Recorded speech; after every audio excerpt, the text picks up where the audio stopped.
Stone Fox, Chapter 1, Grandfather. One day, Grandfather wouldn't get out of bed.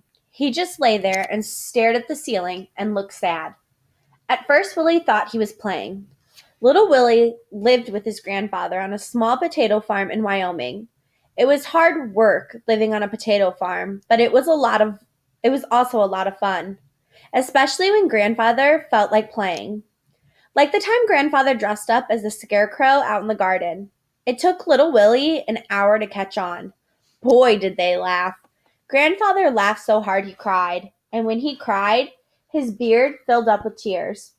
Grandfather always got up real early in the morning, so early that it was still dark outside. He would make a fire, then he would make breakfast and call little Willie. Hurry up, or you'll be eaten with the chickens, he would say. Then he would throw his head back and laugh. Once little Willie went back to sleep. When he woke up, he found his plate out in the chicken coop. It was picked clean. He never slept late again after that. That is, until this morning. For some reason, Grandfather had forgotten to call him. That's when little Willie discovered that Grandfather was still in bed. There could be only one explanation. Grandfather was playing. It was another trick. Or was it? Get up, Grandfather, little Willie said. I don't want to play any more. But Grandfather didn't answer. Little Willie ran out of the house. A dog was sleeping on the front porch. Come on, Searchlight, little Willie cried out. The dog jumped to its feet, and together they ran off down the road. Searchlight was a big black dog. She had a white spot on her forehead the size of a silver dollar. She was an old dog, actually born on the same day as little Willie, which was over 10 years ago. A mile down the road, they came to a small log cabin surrounded by tall trees. Doc Smith was sitting in a rocking chair under one of the trees, reading a book.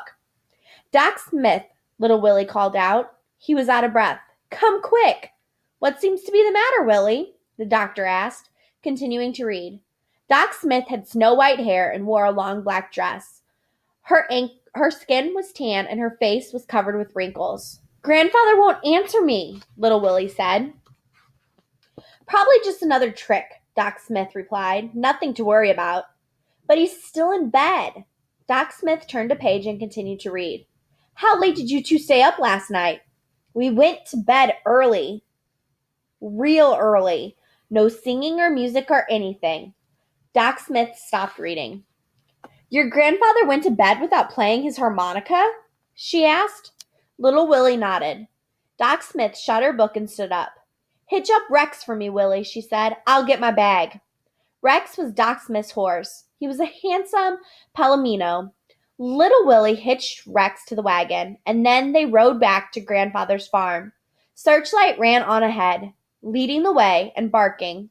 Searchlight enjoyed a good run. Grandfather was just the same. He hadn't moved. Searchlight put her big front paws up on the bed and rested his head on Grandfather's chest. She licked his beard, which was full of tears. Doc Smith proceeded to examine Grandfather. She used just about everything in her little black bag. What's that for? Little Willie asked. What are you doing now? Must you ask so many questions? Doc Smith said. Grandfather says it's good to ask questions. Doc Smith pulled a long silver object from her doctor's bag. What's that for? Little Willie asked. Hush. Yes, ma'am, I'm sorry. When Doc Smith had finished her examination, she put everything back into her little black bag. Then she walked over to the window and looked out at the field of potatoes.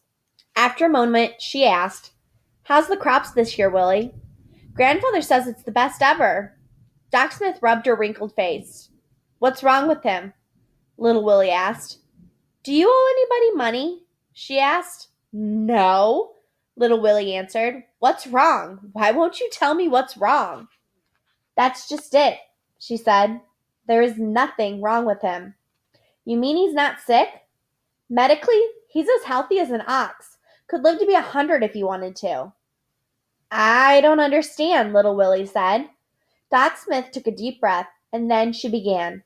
It happens when a person gives up on life, for whatever reason.